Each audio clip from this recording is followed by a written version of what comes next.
Skating is global in spirit, but until now, it hasn't been global in access. We love to call figure skating a global sport. We watch world championships, see flags from a dozen countries on the scoreboard, and marvel at different styles from all over the planet. The highlight reels make it look like the ice is one big shared stage.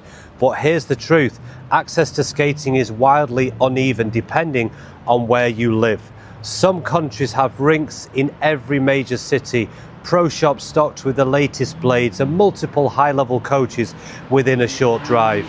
In those places, it's easy to find a sharpening service, order new boots and get competition-level training without thinking twice. Other countries, they have one rink serving an entire region or none at all. If you live there, skating isn't a casual weekend hobby, it's a logistical challenge. You might have to drive for hours just to step on the ice. You might have to ship equipment overseas and wait for weeks for it to arrive. And sharpening your blades? That could mean a 3-hour train ride, a border crossing, or even a flight. The cost gap is just as extreme. A skater in one country might pay $10 for sharpening. In another, that same service could cost the equivalent of $60 when you factor in travel and time off work. Boots and blades that are already expensive can cost double once you add import taxes. Then there's ice time. In some regions, it's subsidized or affordable. In others, you're looking at prices that make regular training nearly impossible unless you're wealthy.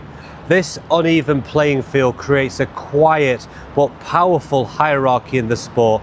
The most talented skaters don't always rise to the top. More often, it's the one who happened to be born in the right place, with the right resources and the right infrastructure around them. That's not just unfair, it's a waste of potential. Skating has lost countless gifted athletes simply because their environment made progress too hard, too expensive, or too disconnected. The skater first movement is designed to make location matter less.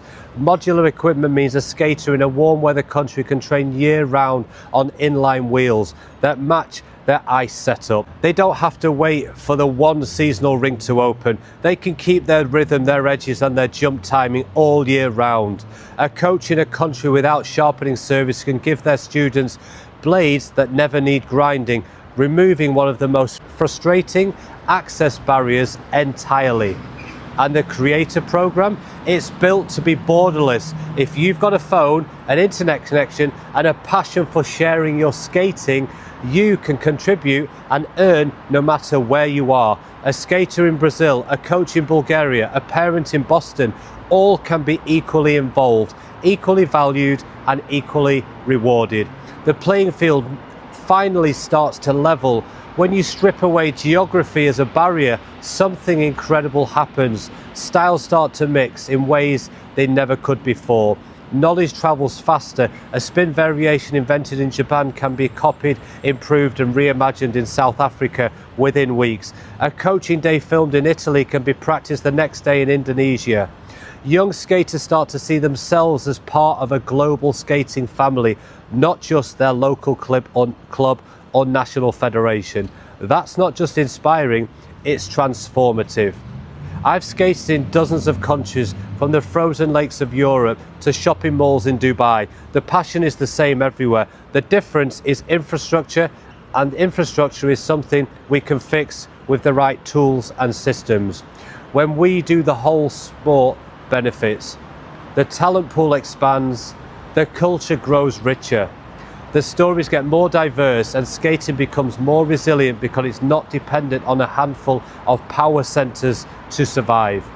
This shift doesn't just help the skaters in underrepresented regions, it lifts everyone. Imagine the excitement of discovering a new rival or training partner halfway around the world because the environment finally allowed you to skate the same way, on the same field of edges year round. Imagine training with your coach even when they're in another country because your setups match exactly and feedback translates seamlessly from ice to inline. Imagine hosting a virtual skills challenge where entries pour in from 5 continents, all skating on comparable setups, all competing on equal footing. This is what skating without borders really means. It's not just about travel. It's not just about sending elite skaters overseas for competition. It's about building a structure where you're from stops dictating how far you can go. And here's the bigger picture. When the sport is more connected globally, it becomes more stable. Right now, if one region's interest in skating drops, the whole system feels it. But if you've got a global network of skaters, coaches and creators working together, the sport doesn't just survive local downturns, it keeps growing, shifting and adapting. The tools are here, the tech is here, the community is ready. Skating without borders isn't a dream for the distant future, it's the next chapter, if we decide to write it together. Next time, I'm tackling one of the biggest myths about new equipment, the idea that it's harder to learn on.